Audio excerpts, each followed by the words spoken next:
Puji Tuhan, shalom saudara.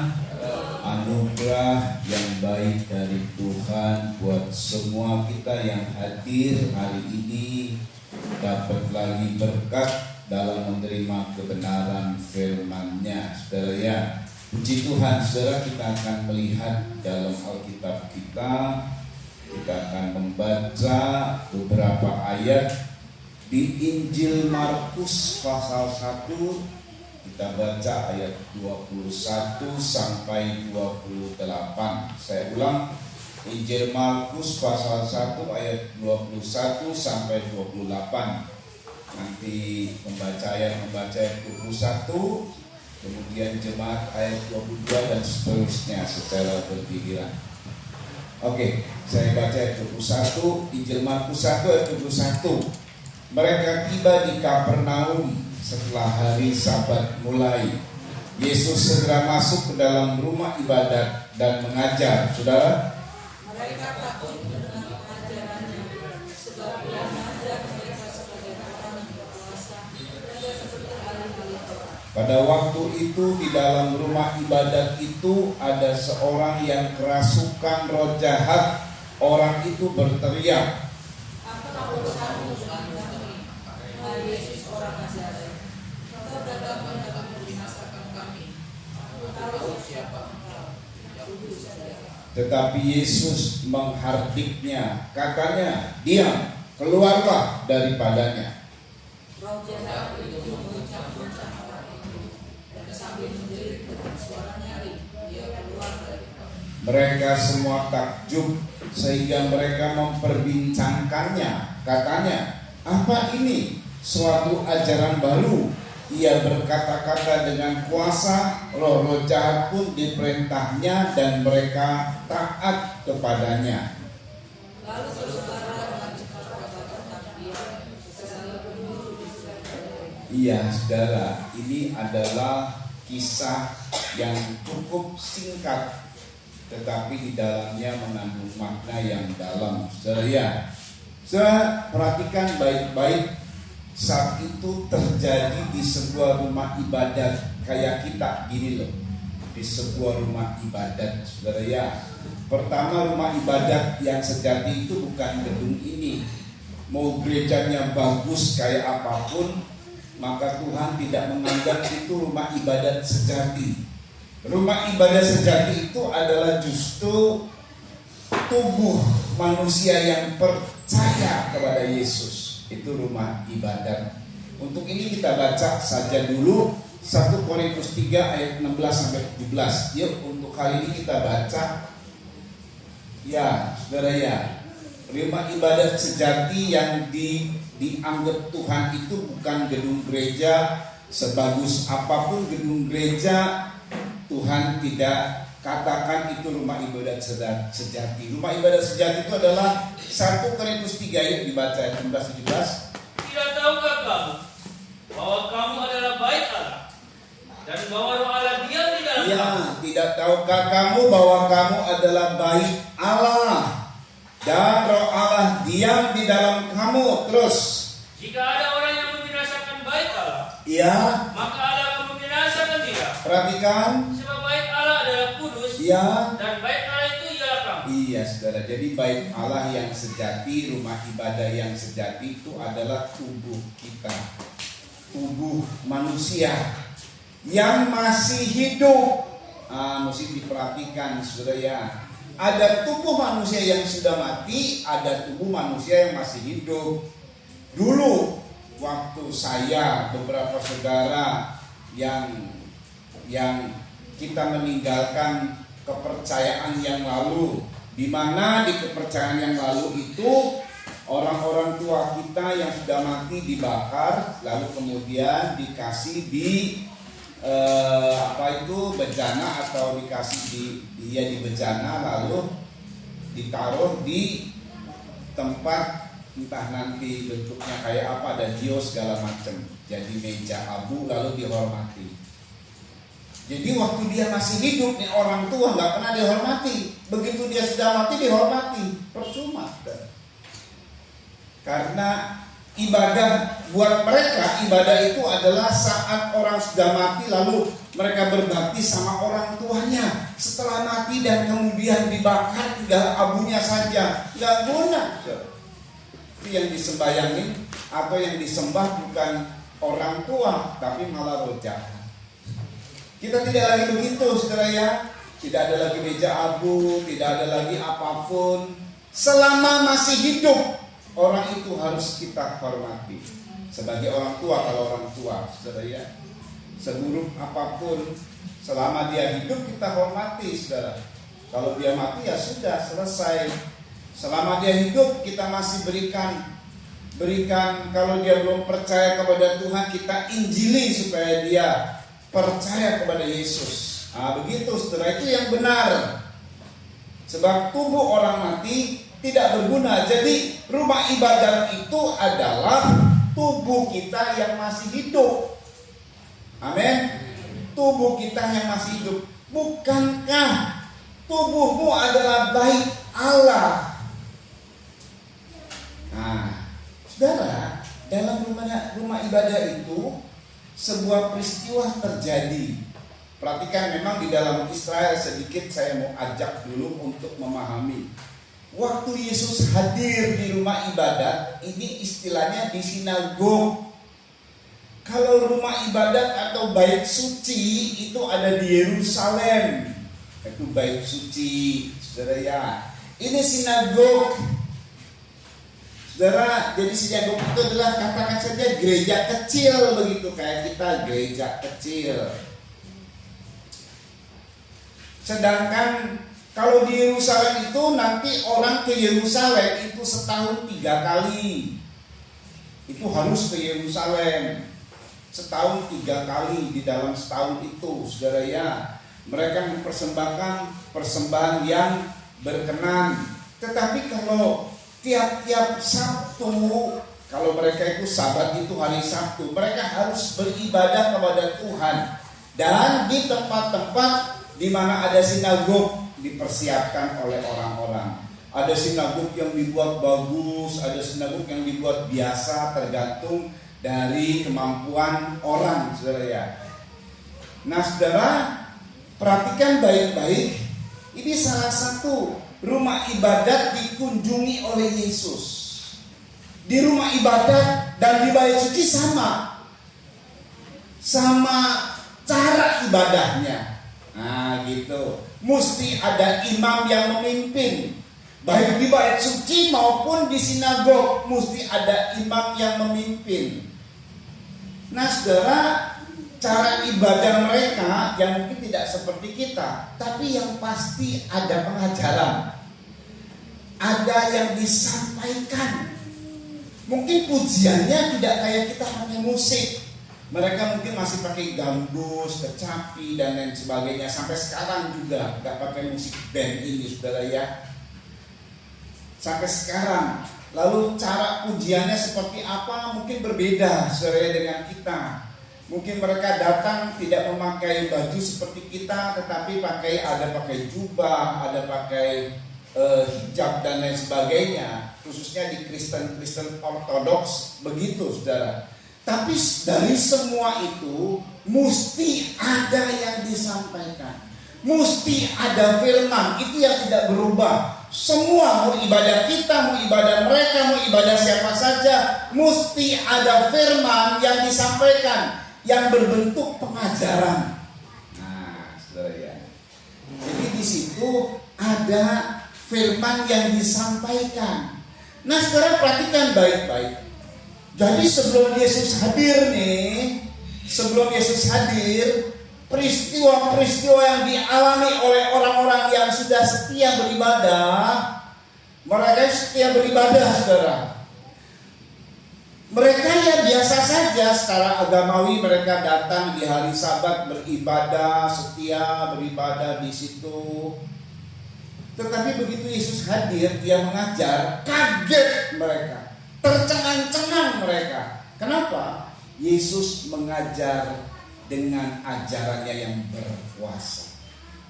Lalu mereka kemudian memberikan perbandingan, tidak seperti ahli Taurat dan orang Farisi. Kalau ngajar nggak ada kuasanya.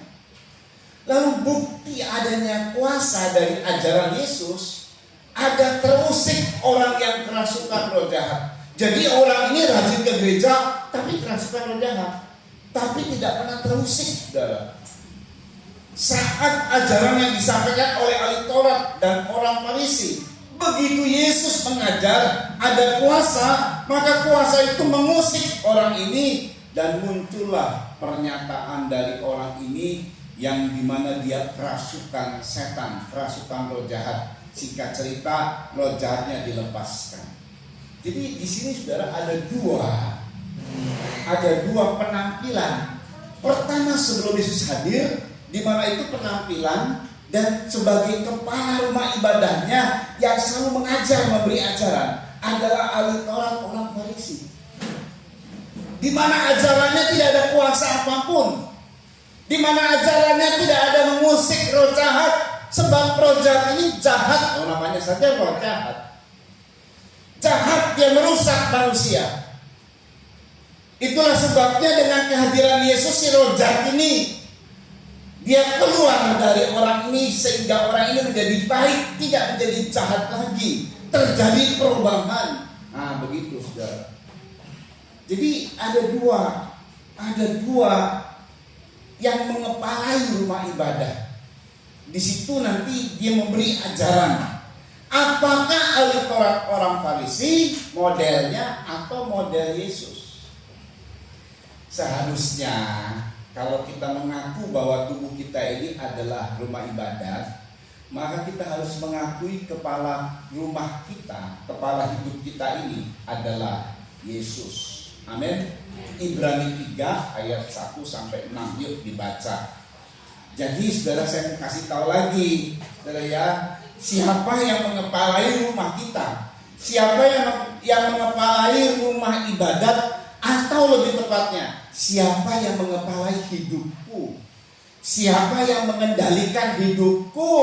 Karena rumah ibadat ini adalah tubuh yang beraktivitas, tubuh yang hidup. Selama kita ada, kita harus beribadah kepada Tuhan selalu. Dalam pekerjaan kita, dalam hidup kita, dalam tutur kata kita, dalam perilaku kita. Kita harus memberikan yang terbaik buat Tuhan. Itu ibadah namanya. Tapi siapa kepalanya? Yuk dibaca Ibrani 3 ayat 1 sampai 6. Yuk. Sebab itu, Ya. hai saudara-saudara yang kudus, yang mendapat bagian dalam panggilan surgawi, Ya. pandanglah kepada rasul dan imam besar Pandang kepada rasul dan imam besar yang kita akui siapa? yaitu Yesus, Yaitu Yesus. Terus. yang setia kepada Dia yang telah menetapkannya, Ya. sebagaimana Musa pun setia dalam segenap rumahnya. Ada contoh memang Musa setia dalam rumah ibadah. Dulu istilahnya tabernakel, karena Musa ini memimpin Israel dalam perjalanan, maka dibuat tempat ibadah itu namanya tabernakel. Setelah itu saudara, sesuai dengan aturan Musa, maka bait suci dibangun oleh Salomo. Jadi semuanya itu harus sesuai dengan contoh yang Tuhan telah tetapkan. Pada awalnya adalah Musa. Musa setia dalam segenap rumahnya. Terus, Sebab Dia dipandang layak mendapat kemuliaan lebih besar ia daripada Musa. dipandang layak mendapat kemuliaan. Ya, terus. Sama seperti ahli bangunan lebih dihormati daripada rumah yang Nah dibangun. itu dia. Jadi Yesus itu dipandang layak lebih besar dari Musa, dihormati lebih daripada Musa. Sebab dia adalah ahli bangunan. Terus kan? Sebab setiap rumah dibangun oleh seorang ahli bangunan. Iya. Tetapi ahli bangunan segala sesuatu ialah Allah. Ahli bangunan segala sesuatu ialah Allah. Oh haleluya. Terus kan? Dan Musa memang setia dalam segenap rumah Allah Iya. sebagai pelayan untuk memberi kesaksian tentang apa yang akan diberitakan kepada Iya. Kalau nanti rumah ibadat kepala kita ini, kepala hidup kita adalah Kristus, maka Allah itu hadir dan dia ahli dalam membangun. Apa yang kita bangun? Usaha misalnya. Dia ahli. Kalau dia hadir, dia ahli. Nah itu dia. Jadi kalau dia ahli dan hadir dalam kehidupan kita, saudara, maka kita menjadi orang yang pasti berhasil dalam usaha. Rumah tangga dibangun. dalam rumah tangga yang dibangun. Dia ahlinya loh, membangun segala sesuatu. Di gereja, kalau kita betul-betul menghadirkan dia sebagai kepala rumah ibadah. Teruskan dulu. Tetapi Kristus setia sebagai anak dan mengepalai rumahnya. Kristus itu setia sebagai anak yang mengepalai rumahnya. Itu sudah terbukti. Terus? Dan rumahnya ialah kita. Dan rumahnya ialah kita. Terus? Jika kita sampai kepada akhir teguh berpegang pada kepercayaan dan pengharapan yang kita pegang. Hari ini saudara masih percaya Yesus? Kira-kira besok masih percaya Yesus enggak? Selama-lamanya masih percaya Yesus? Nah, itu sebabnya kalau kita pegang teguh kepercayaan kita dan punya pengharapan, maka kepala rumah ibadah, kepala hidup kita adalah Yesus. Dan kalau kita betul-betul kepala rumah ibadah itu Yesus, maka dia ahli membangun. Jadi dia campur tangan dalam membangun segala hal, karena dia ahli segala hal. Nah, saudara ya, dia ahli dalam segala hal. Puji Tuhan. Saudara perhatikan baik-baik. Mana kepala rumah ibadah yang ada? Yang satu adalah model ahli Taurat dan orang Farisi, yang satu adalah Yesus. Mana kepala rumah ibadah yang ada dalam hidup kita? Saya ulang, yang satu adalah ahli Taurat dan orang Farisi, yang satu adalah Yesus. Waktu ahli Taurat orang Farisi sebagai kepala rumah ibadah, selama entah kalau sinagog itu dibangun sudah puluhan tahun, ya selama puluhan tahun tidak ada perubahan apapun. Mungkin bicara mengenai jemaat bisa banyak yang hadir, tapi nggak ada perubahan. Orang yang jahat tetap jahat, malah mungkin lebih jahat. Orang yang miskin dan tidak diberkati tetap begitu keadaannya. Beda pada saat Yesus hadir. Saudara, saat Yesus hadir terjadi perubahan. Jadi siapa yang mengepalai hidupmu? Siapa yang mengepalai hidup saya? Yesus atau ahli Taurat dan orang Farisi? Nah, ini yang model ahli Taurat orang Farisi. Sebab waktu mereka ini mendengar ajaran Yesus, mereka berkata begini, ajarannya berkuasa. Tidak seperti ahli Taurat dan orang Farisi yang ngajar kami tiap-tiap hari, tiap-tiap Sabat. Telah tahunan mereka mengajar tapi tidak ada kuasanya. Kenapa? Nah, Matius 23 ini model ajaran ahli Taurat orang Farisi, saudara. Di sinilah letak akhirnya itu ajaran tidak ada kuasanya, saudara ya. Tidak ada kuasanya artinya tidak mempengaruhi orang yang diajar, tidak memberikan perubahan pada orang yang diajar. Matius 23 ayat 2 sampai 3, yuk dibaca. Matius 23 ayat 2 sampai 3. Ya? Oh ya, saya baca, perhatikan. Ahli-ahli Taurat dan orang-orang Farisi telah menduduki kursi Musa. Tuh. Mereka itu selalu memprioritaskannya mendapat kedudukan. Nah, ini ahli Taurat orang Farisi ini ya. Jangan sampai kita ini orang yang suka cari-cari kedudukan. Nah, kalau saudara suka cari kedudukan, tiap saudara pergi kemana bawa kursi lah. Ya supaya nanti saudara bisa duduk gitu. Jangan cari yang duduk, bawa kursi aja lah. Perhatikan ini ayat 3.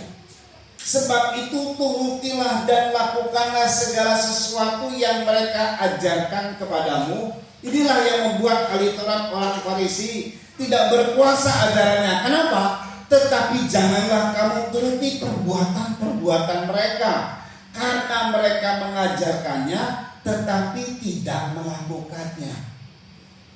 Nah, jadi kalau kita mengajar tapi kita tidak jadi teladan, ajaran kita nggak ada kuasanya, nggak bikin berubah orang. Contoh, ada orang tua yang ngajar anaknya misalnya, jangan merokok ya, tapi dia sendiri ngerokok. Gimana jadi teladan? Gimana tuh anak bisa ikuti apa yang diajarkan, karena dia sendiri melanggar. Jangan merokok ya, nggak baik merokok, tapi si ayahnya merokok. Gimana mau jadi puasa itu ajarannya? Jadi kalau mengajar itu atau menasehati itu, kita dulu telah melakukannya, saudara. Kita telah melakukannya, saudara ya. Itu nanti akan berdampak sama anak-anak, akan berdampak sama siapa yang diajar. Sedangkan ahli Taurat orang Farisi ini prioritasnya cari kedudukan. Terus saat dia ngajar, dia mengajar tapi tidak melakukan. Nah ini saudara ya, jangan bohong ya, tapi dia sendiri bohong. Dia sendiri ngarang cerita. Kepada anak-anaknya diajarkan jangan bohong, jangan berdusta. Nah ini ajaran ini gak akan ada puasanya, saudara. Sebaliknya kalau kita mau mengajar, kita menjadi teladan dulu dari apa yang akan kita ajarkan. Kalau kita mau ngajarin jangan berbohong, mulai dari kita jangan berbohong. Amin. Amin, saudara. Disiplinnya soal waktu ya, tapi dia sendiri gak disiplin. Nah ini loh saudara, beda sama Yesus. Dia berkata kasih sebelum dia tuntut banyak kepada umatnya, dia buktikan bahwa benar, karena begitu besar kasih Allah akan dunia ini, maka dikaruniakan anaknya yang tunggal. Dia buktikan dulu, jadi teladan dulu, saudara. Segala hal yang Tuhan kerjakan itu dia jadi teladan dulu. Itulah ajarannya akan berkuasa. Ajaran kita akan mempengaruhi. Nasihat kita akan mempengaruhi anak-anak kita. Nasihat kita akan mempengaruhi siapa saja yang kita mau nasihati. Misalnya seorang bos nasihati pegawainya, penting juga nasihat kepada pegawai supaya dia ngikut apa yang kita mau dan kemudian bisa mendatangkan keuntungan, saudara. Bayangkan kalau pegawai tidak mau dinasehati, seenaknya sendiri, ya nggak bisa. Nah, cuman mesti kita dulu melakukan, apalagi nasihat-nasihat yang penting, saudara ya. Jadi saudara dengar baik, nggak taunya ada dua tipikal kepala. Nah, kepalanya siapa? Yang mempengaruhi kita, kepala ini mempengaruhi hidup kita. Kalau kepalanya adalah Yesus, saudara ya, dalam ajaran, dalam nasihat, dia mengajar, dia juga melakukan. Jadi kalau ini yang mengontrol hidup kita, sifat ini yang mengontrol kita, maka kalau kita mau mengajar, kalau kita mau menasihati, kita melakukan lebih dahulu. Nah, saudara ya. Jadi yang Tuhan mau kita jadi teladan buat orang lain. Amin, saudara. Jadi teladan buat anak-anak, khususnya orang tua. Orang tua itu tidak asing dengan mengajar. Orang tua itu sangat dekat dengan mengajar, saudara. Biarpun sekarang kita punya anak sudah gede-gede, sudah nikah, tetap dari mulut kita ini selalu ada nasihat. Betul nggak, saudara ya? Betul, selalu ada nasihat. Nah itu penting, karena orang tua itu, saudara, penting sekali loh. Jangan diam saja. Tetapi kata Paulus, saya seperti orang tua kepadamu, sebagai ayah dan ibu. Nah ini kalau ibu apa, ayah apa? 1 Tesalonika ya, kita baca nih. Saya teringat dengan hal ini, saudara ya, supaya kita mengerti di sini posisi kita sebagai ayah bagaimana, sebagai ibu bagaimana, saudara. Supaya kita bisa mendapatkan berkat dari Tuhan. Sebentar, saya ingin karena ini ayatnya saya ingat, saudara. Jadi perlu untuk dilihat dulu, saudara ya.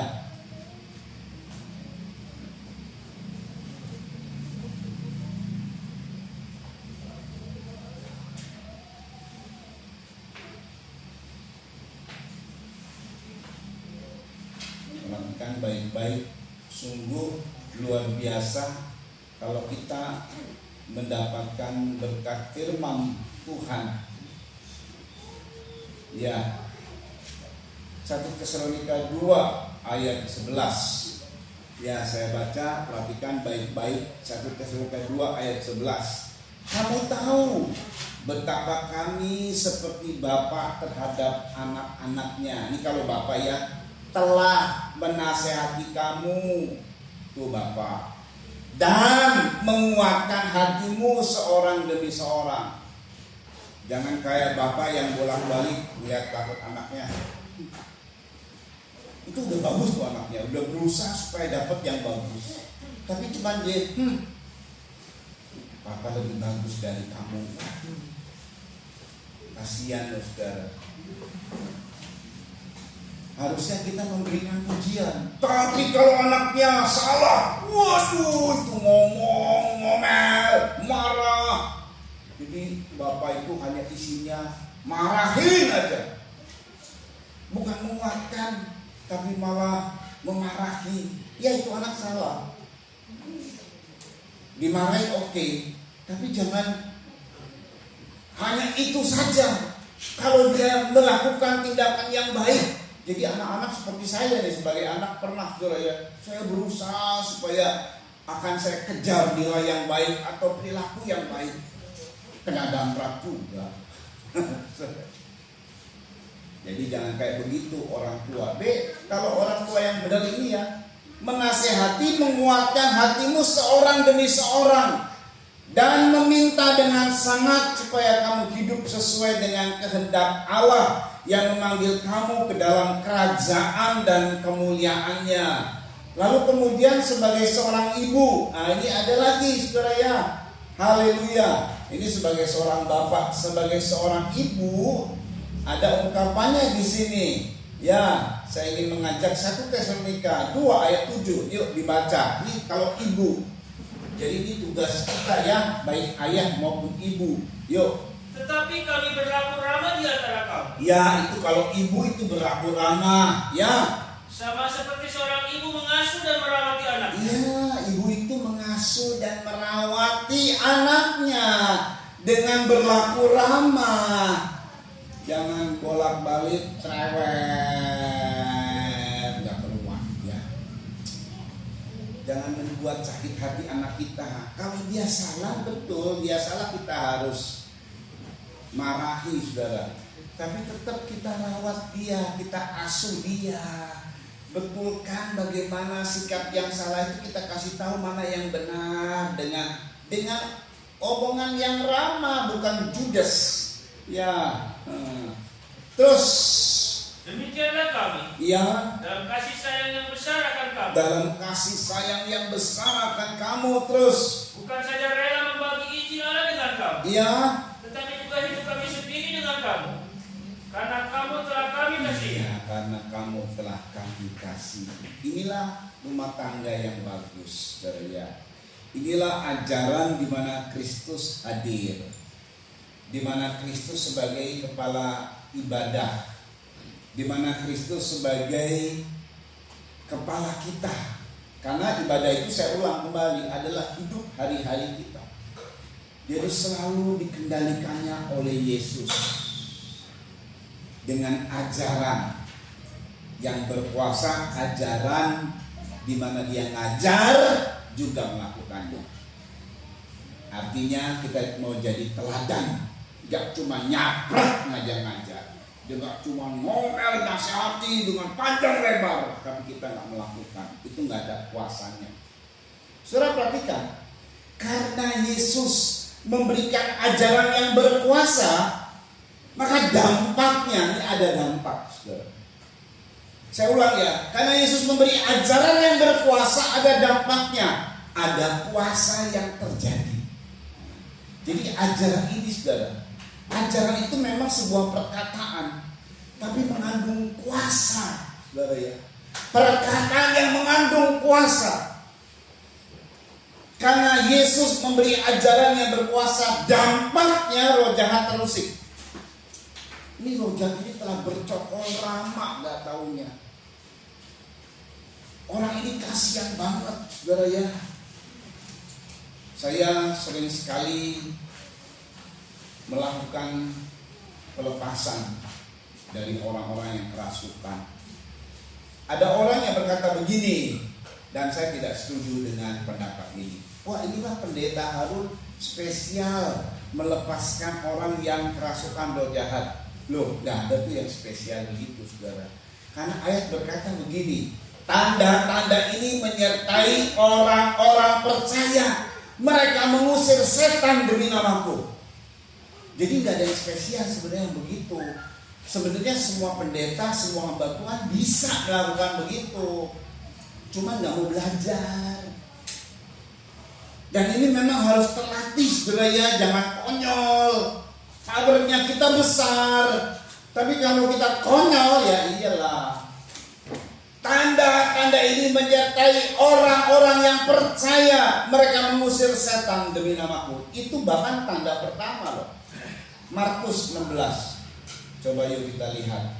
Jadi kalau disebut spesial mengusir setan, nggak ada yang spesial yang begitu. Kalau spesial, oh baru spesial hikmat bisa meningkatkan. Mungkin dia, karena itu karunia khusus, saudara ya.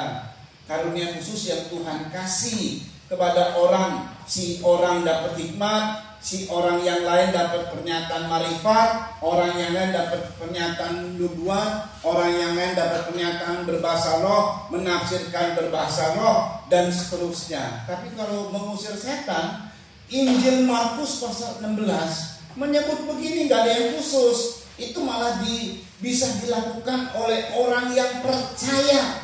Injil Markus pasal 16, kita membaca ayat 17. Yuk. Tanda-tanda ini akan menyertai orang-orang yang percaya. Mereka akan mengusir setan-setan demi namaku. Iya loh, mereka akan mengusir setan demi namaku. Saudara ya, ini menyertai orang yang percaya. Kalau saudara percaya kepada Yesus, saudara punya kuasa di situ. Hanya mungkin tidak ada kuasa karena apa yang kau ajarkan tidak berkuasa juga. Kenapa? Kau mengajarkan tapi tidak melakukan. Jadi dampak dari kita mengajar, menasihati dan kita melakukan firman, itu nanti dampaknya ada. Roh jahat nggak kuat. Gitu ya. Roh jahat nggak boleh bercokol di dalam kehidupan anak Tuhan. Roh jahat nggak boleh bercokol di rumah kita. Roh jahat nggak bisa mempan terhadap kita. Jadi sekarang ini banyak macam-macam, saudara ya. Ada diteluh lah, santet lah. Ini zaman modern tapi masih ada yang model kayak begini loh. Bener masih ada yang model begini. Aduh, ya kemarin kita karena liburan kan ke Janggelen. Janggelen itu ada rumah hantu. Ya, saudara ya. Saya malah lucu. Saya lihatin semua. Ya, memang udah terbiasa dengan yang serem-serem, jadi nggak pernah takut, saudara ya. Jadi lihatin wajah yang serem. Kalau orang kan lihat film serem, tutup mata gitu. Baru penasaran kan tutup mata. Tapi kalau wajah seremnya, wah takut dah gitu. Saya mah lihatin. Jadi wajahnya kayak apa tuh, setalak. Saya lihatin. Oh kayak gitu lah, cuma kayak gitu doang. Jadi model-model segala apa yang disebut dengan film horor, saya tuh bukan apa-apa, takut dikagetin doang. Itu yang kesel. Cek kaget, deg-degan, kurang ajar. Tapi kalau lihat wajahnya, saya lihat wajahnya.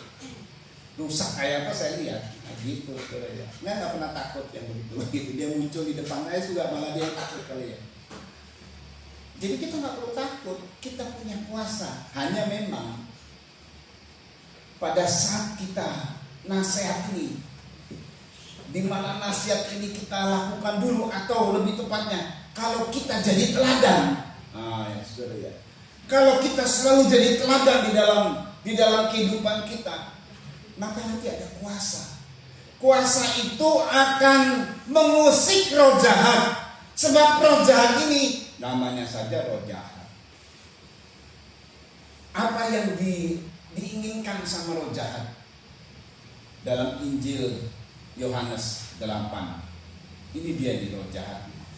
Injil Yohanes 8 ayat 44. Oh, begitu banyak yang namanya roh jahat, dampaknya bikin penyakit. Itu roh jahat ya. Ada yang buta dan bisu gara-gara roh jahat, saudara. Yohanes 8 ayat 44. Yuk dibaca ya. Iblislah yang menjadi bapa. Nah, ini adalah raja dari semua roh jahat. Iblislah yang menjadi bapakmu. Terus. Dan kamu ingin melakukan keinginan-keinginan bapamu. Dan kamu ingin melakukan keinginan-keinginan bapakmu. Terus. Ia adalah pembunuh manusia. Itu rencana roh jahat selalu ingin bunuh manusia sejak dari semula. Terus.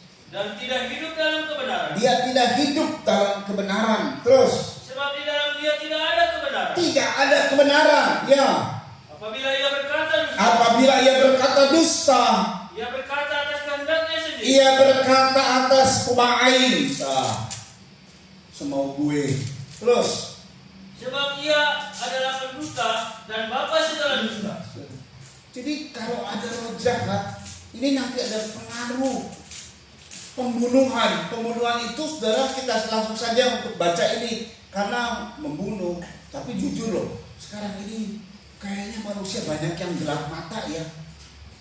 Itu polisi, istri polisi bakar suaminya. Suaminya juga polisi ya. Kok gelap mata banget? Gara-gara cuma apa? Judi. Aduh, kok gelap mata ya? Ini gampang, banyak sekali terjadi pembunuhan demi pembunuhan yang rasanya di dulu-dulu kayaknya nggak ada kayak begini. Atau mungkin karena sekarang mah dia sosmed ya, jadi nggak taunya banyak muncul karena gampang. Siapa saja boleh memvideokan kok sekarang mah. Kalau dulu kan nggak bisa, disaring dulu, nanti masuk siaran TV baru disiarkan. Ya nggak semuanya disiarkan. Kalau sekarang kan peristiwa ada langsung di-shoot, masukin ke media sosial, live streaming. Wah, orang tahu, ada pembunuhan, ada segala macam. Ya, saudara ya. Memang sih kalau dosa memang nggak kemana-mana, saudara. Ya itu juga. Cuma memang saya sih dugaannya memang betul kalau sekarang ini semakin ganas orang, semakin banyak berbuat jahat, saudara ya. 1 Yohanes 3 ayat 15. Pembunuh itu, ini awal dari pembunuhan, saudara ya. Ya mungkin kita tidak membunuh, tetapi kita melakukan ini nih. Sama juga dengan pembunuh, kata Tuhan. Yuk, 1 Yohanes 3 ayat 15. Setiap orang yang membenci saudaranya. Setiap orang yang membenci saudaranya adalah seorang pembunuh manusia. Adalah seorang pembunuh manusia. Terus. Dan kamu tahu, Iya. bahwa tidak ada seorang pembunuh yang tetap memiliki hidup yang kekal di dalam dirinya. Iya, saudara. Jadi bayangkan ya, pada saat kita dalam kehidupan, dalam rumah tangga, dalam pekerjaan, dalam usaha kita, saudara ya, yang bertemu dengan orang-orang, entah itu pegawai kita, entah itu anak orang tua kita, entah itu suami atau istri kita, saudara. Dan iblis bercokol di dalam kehidupan orang-orang yang kita kasihi. Siapa itu iblis? Pembunuh manusia. Dalam dirinya penuh dengan kebencian. Ya, saudara, suami kita atau istri kita, anak-anak penuh dengan kebencian. Iblis terus bercokol dalam dirinya. Hidupnya penuh dengan kebencian. Pada saat kita lihat sih gak masalah. Dia senyum-senyum aja misalnya anak kita. Tapi gak tanya dia lagi benci sama kita. Kan bahaya, saudara. Ini gak boleh ada. Iblis gak boleh ada dalam rumah tangga kita. Yang boleh ada itu hanyalah kerajaan Allah. Amin. Kita harus hadirkan kerajaan Allah, bukan hadirkan iblis, bukan hadirkan roh jahat. Ada kebencian, tetapi tak kalau kita meluaskan Tuhan menjadi kepala hidupku, di mana nanti dampaknya kita jadi teladan selalu. Kita mengajar juga melakukan firman, saudara ya. Nanti dampaknya ada nih. Roh-roh kebencian terusir. Wah, anak kita jadi penuh dengan damai sejahtera, penuh dengan sukacita, mengasihi kita mengasihi anak kita mengasihi suami, kita mengasihi istri, nggak ada roh kebencian. Nah ini yang nggak boleh ada dalam hidup kita. Lalu kemudian iblis itu maunya apa? Kumain. Dia melakukan hal itu semua hanya untuk keinginannya sendiri. Kan repot kalau kita ketemu dengan anak-anak yang kumain, sudah handphonenya diambil, nangisnya berminggu-minggu. Aduh, berminggu-minggu. Seharian gak mau makan. Loh ada saudara kemarin saya bilang, aduh ya anak. Ya memang usianya udah kritis ya. Artinya tuh masa-masa usia 12 tahun, 13, 11 itu tuh udah masa-masa anak-anak kita kritis. Dia akan nolak, dia udah bukan anak-anak lagi, nggak bisa didikte. Dia akan protes. Ada yang protesnya kalem, ada yang protesnya galak. Wah dia jeblak aja protesnya tuh. Ya itu saudara ya, tapi ya pusing 7 keliling lah orang tuanya kalau maunya sendiri. Diambil handphonenya, nggak boleh main handphone. Ada anak saudara begitu, nggak boleh main handphone, terus ngambeknya seharian. Ada? Oh, semoga tidak ada ya. Repot ini kalau ada ya. Tapi itu keadaan manusia hari-hari ini begitu loh saudara. Makanya kalau kita kan selalu menghadirkan Tuhan ya saudara ya, selalu menghadirkan Tuhan. Nanti Tuhan bisa kasih kesadaran saudara. Kadang-kadang orang tua merasa, aduh aku gak mampu gak mampu mendidik anakku karena aduh pusing banget. Udah pekerjaannya pusing, udah segala usahanya mungkin lagi dalam keadaan melorot, dapat anak-anak kayak begini, rasanya aduh susah banget jadi orang tua. Makanya belajar jadi teladan dan izinkan selalu Yesus mengepalai rumahmu, mengepalai hidupmu, menjadi kendali hidupmu. Nanti dengan sendirinya anak-anak itu tidak lagi egois. Dia mau mengikuti apa yang kita ajarkan. Pegawai-pegawai kita tidak egois. Itu karena dampaknya dari kita. Amin. Karena kita selalu membiarkan Yesus untuk mengendalikan hidupku. Karena dia kepala rumah ibadah dan aku adalah rumahnya. Haleluya. Tuh, kedua, yang ketiga, tidak ada dusta. Kalau iblis ada, dusta banyak. Ini tidak ada dusta. Hidup semuanya dalam kejujuran. Aduh enak banget ya kita dapati anak-anak kita yang jujur, itu enak banget saudara. Mungkin dia rada takut karena ada suatu kesalahan yang dibuat. Dia mungkin dalam keadaan yang gemeter mungkin, tetapi dia jujur mengakui. Itu bagus saudara ya. Nah kitanya juga tadi saya bilang kan jangan cuma ngomel aja, jangan cuma marah aja. Enggak, kita jadi teladan. Kalau kita jadi teladan, maka nanti ada kuasa. Kuasa itu berdampak nanti mengusik iblis.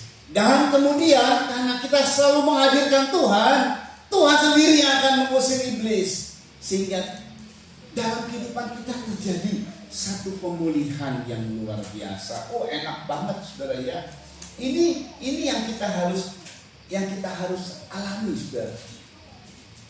Saudara, jadi pada saat iblis terusik, dia bilang, apa urusanmu dengan kami, Yesus orang Nazaret? Engkau ingin membinasakan kami. Ya kan? Kalau iblis itu memang suka muter-muter balik saudara. Padahal yang sebenarnya kan dibilang, iblislah yang menjadi bapakmu. Dia pembunuh manusia. Kalau iblis, kalau roh jahat, saudara, memang kerjanya begitu. Itu sebabnya Yesus harus hadir. Nah kehadiran Yesus, Matius 12 ayat 28. Kalau ini peristiwa roh jahat itu memberikan penyakit, saudara. Jadi roh jahat ini sumber dari segala masalah. Roh jahat itu sumber dari segala masalah. Entah roh jahat yang kita undang, jangan sampai saudara Dulu mengundang roh jahat dengan cara cari ilmu lah, cari pesugihan lah. Sekarang sudah enggak sih, tapi dulu mesti diakui supaya semuanya dibereskan. Sebab roh jahat itu apa saudara, awalnya roh jahat itu rencana yang segala sesuatu dia kerjakan, mau kasih kekayaan, mau kasih apa, tapi dia punya rencana apa? Pembunuh manusia. Jadi semua yang namanya persugihan, semua yang namanya apa saja itu ada tumbal. Karena dia itu pembunuh manusia. Itulah tujuan dia, saudara. Dia kasih harta kepada orang, tapi tujuannya untuk bunuh. Makanya nggak mungkin gratis. Dunia aja nggak gratis kok. Roh jahat juga sama, ada tumbal. Roh jahat yang dicari sama kita oleh karena pesugihan. Roh jahat yang dikirim sama orang. Roh jahat yang gimana? Ini roh jahat ini memang sudah menguasai dunia ini. Wow, lama memang. Tapi kita punya power, punya kuasa. Apalagi kita sudah menjadi anak-anaknya. Matius 12 ayat 28. Yuk, ini ungkapan Tuhan. Ungkapan Tuhan. Tetapi jika aku mengusir setan dengan kuasa roh Allah, roh Allah, perhatikan. maka sesungguhnya kerajaan Allah sudah datang kepadamu. Oh, jadi untuk menghadirkan kerajaan Allah, setan mesti diusir. Tahunan nih setan, si roh jahat menguasai seseorang, tidak disebut sih namanya.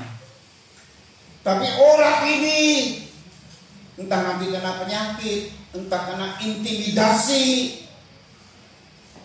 saudara ya, entah jiwanya lemah, itu roh jahat itu jahat banget itu.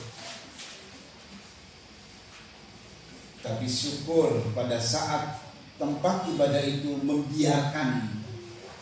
meluaskan Yesus mengajar, mereka terima ajaran dari Tuhan, maka setan juga terusik.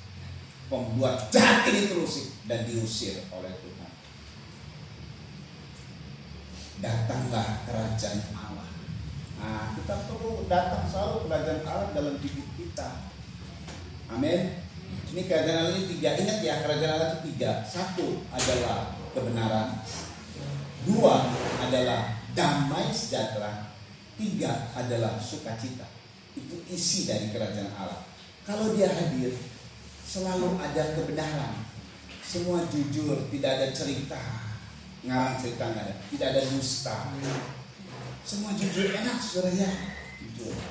Kedua, damai selalu. Aduh, luar biasa ya, kalau keluarga damai, rumah tangga damai, gereja damai, pekerjaan damai, luar biasa. Yang ketiga, oleh karena 2 hal ini pasti penuh dengan sukacita. Hidup penuh dengan sukacita, karena itu memang kehendak Tuhan. Kerajaan Allah datang kepada kita. Setan mesti diusir. Haleluya. Dan Tuhan mau hadir. Asal kita luaskan Dia menjadi kepala rumah ibadat kita dengan cara kita menerima ajarannya. Nah, saudara, ayat terakhir. Jadi waktu Yesus hadir, maka kita alami pemulihan. Pemulihan ini suasananya karena Allah hadir kembali. Jadi tadi saya bilang, ini tempat ibadah ya, nggak pernah dihadirkan oleh Tuhan puluhan tahun Pak. Jadi terus yang ngalami kesusahan, nggak ada kuasa apapun. Begitu Yesus hadir, begitu firman yang menjadi daging hadir, begitu Allah yang adalah firman yang telah menjadi daging, itulah dalam Kristus Yesus hadir, maka terjadi pemulihan, terjadi pertolongan, bahkan lebih dari itu terjadi pemulihan. Ayat terakhir Yoel 2 ayat 25 sampai 27. Yuk dibaca. Yoel 2 ayat 25 sampai 27. Ini kalau Tuhan hadir. Aku akan dibaca dulu ayat 27. kamu akan mengetahui bahwa aku ini ada di antara orang Israel. Iya, jadi ini pengalaman orang Israel. Telah ditulis di Alkitab. Kalau saudara suka baca Alkitab, apalagi kalau hatam baca Alkitabnya, saudara ya. Jadi Israel itu bolak-balik mengalami kayak begini. Saat mereka sungguh-sungguh nyembah Tuhan, Tuhan hadir dan membuat orang Israel selalu diberkati. Berhasil selalu, tidak satu dua. Seluruh bangsa Israel itu berhasil, saudara ya. Itu setiap orang berhasil, umat Israel. Kalau pasti ada gak berhasil itu karena ulah sendiri. Sedangkan di dalam naungan Tuhan selalu dibuat sama Tuhan berhasil. Tetapi setelah itu ada pengalaman nih. Karena nabi-nabi Tuhan, hamba-hamba Tuhannya itu telah meninggal, orang-orang yang diurapi telah meninggal, muncul lagi ada orang-orang yang jahat. Memang kejahatan sih selalu ada, saudara. Mereka tidak menghargai lagi hamba-hamba Tuhan. Akhirnya Tuhan meninggalkan mereka. Dibuatlah mereka terserah, dibuatlah mereka akhirnya dijajah oleh orang lain. Mereka nanam, mereka menuai, tuaiannya diambil orang. Lalu ada paceklik dan sebagainya. Ada masalah. Saudara ya, lalu mereka minta tolong sama Tuhan. Tapi itu terjadinya bukan setahun 2 tahun loh. Bisa puluhan tahun minta tolong sama Tuhan. Sampai akhirnya Tuhan hadir dan Tuhan menolong. Kalau Tuhan menolong, Tuhan hadir dulu. Kamu akan mengetahui bahwa aku ini ada di antara orang Israel lagi terus. Dan bahwa aku ini Ya, adalah Allahmu dan tidak ada yang lain. Tuhan adalah Allahmu dan tidak ada yang lain terus. Dan umatku tidak akan menjadi malu lagi untuk selama-lamanya. Iya, umatku tidak akan menjadi malu lagi untuk selama-lamanya. Dan bagaimana kalau Tuhan hadir? Di ayat 25. Ini dia. Aku akan memulihkan kepadamu tahun-tahun yang hasilnya dimakan habis oleh belalang binatang. Saudara, ada krisis yang tahunan dialami orang Israel. Terus? Belalang melompat. Iya. Belalang pelahap. Iya. Dan belalang pengering. Terus? Tentaraku yang besar yang kukirim ke antara kamu. Perhatikan. Maka kamu akan makan banyak-banyak dan menjadi kenyang. Kamu akan makan banyak-banyak dan menjadi kenyang. Itu artinya kamu diberkati berlimpah-limpah. Terus? Dan kamu akan memuji-muji nama Kamu Tuhan akan Allah, memuji-muji nama Tuhan Allah. Terus? yang telah memperlakukan kamu dengan ajaib. Karena ada keajaiban demi keajaiban. Terus? Dan umatku tidak akan menjadi malu lagi untuk Umatku selama-lamanya. tidak menjadi malu lagi untuk selama-lamanya. Kapan itu? Saat Tuhan hadir. Waktu Yesus hadir, terjadi lawatan di sinagog itu. Waktu Yesus hadir, terjadi lawatan di rumah ibadah itu. Karena rumah ibadah itu membiarkan Yesus ngajar dan mereka terima ajaran. Siapa rumah ibadah itu? Adalah kita. Jadi kalau saudara terima ajaran Tuhan, lalu berdampak dalam hidupmu, di mana hidupmu selalu mau jadi teladan. Lebih dulu kita melakukan, selalu mau jadi teladan. Bukan kita mengajar tetapi tidak melakukannya, tetapi selalu menjadi teladan. Maka lihatlah, kehadiran Tuhan itu akan memulihkan segala sesuatu. Di mana yang gak beres Tuhan bereskan. Di mana yang gak berhasil Tuhan jadikan berhasil. Di mana yang kurang Tuhan mau tolong untuk kita dibereskan sama Tuhan. Ini luar biasa. Kalau Tuhan sudah hadir, asik banget saudara. Makanya selalu terima ajaran itu adalah wujud kita ingin Tuhan hadir selalu dalam kehidupan kita. Yuk, nyanyian yang terakhir aja kita nyanyikan. Firman janji manusia. Yuk, pemain musik. Kalau dulunya disiapkan dulu. Perjamuan suci. Perjamuan suci ini saudara, ada berkat dari tiap bulan dan dia memberikan berkat buat kita jemaat. Puji Tuhan. Ya, Tuhan berkati anak Tuhan ini dengan luar biasa. Ya, perhatian yang sungguh pada jemaat Pegadaian ini, saudara ya. Mari sekarang pas sudah sampai, karena cuma satu tempatnya ya, kita juga nggak begitu banyak. Kita akan lihat, dibuka dulu bisa. Ya, oke. Yuk kita datang sama Tuhan. Tuhan, firman janji manusia. Haleluya. Firman jadi manusia.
Sebab apa yang telah kuteruskan kepadamu telah kuterima dari Tuhan, yaitu bahwa Tuhan Yesus pada malam waktu itu akan mengambil roti, dan sesudah itu ia mengucap syukur atasnya. Yesus memecah-mecahkannya dan berkata, "Inilah tubuhku yang diserahkan bagi kamu. Perbuatlah ini menjadi peringatan akan aku." Haleluya. Bukankah roti yang kita pecah-pecahkan adalah persekutuan dengan tubuh Kristus? Amin. Makalah dengan percaya tubuh Kristus dalam nama Tuhan Yesus Kristus.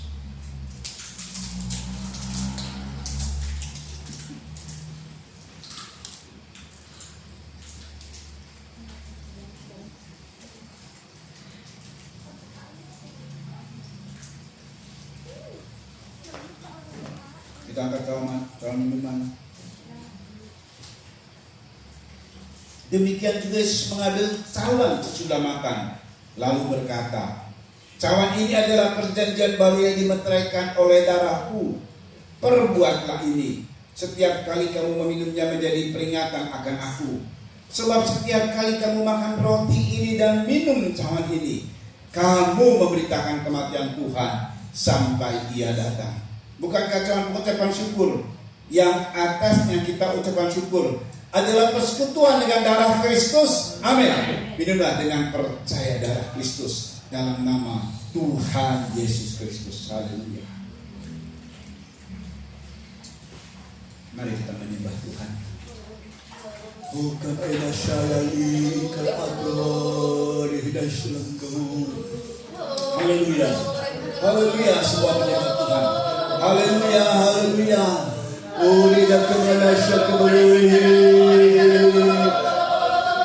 Terima kasih Tuhan. Haleluya, ya.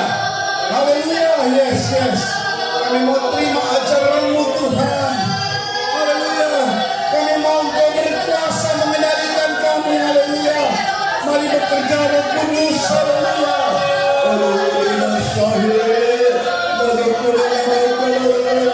Mengerjakan yang baik bagi kami, mengerjakan pemulihan lewat anak-anak-Mu Tuhan. Haleluya, haleluya. Haleluya.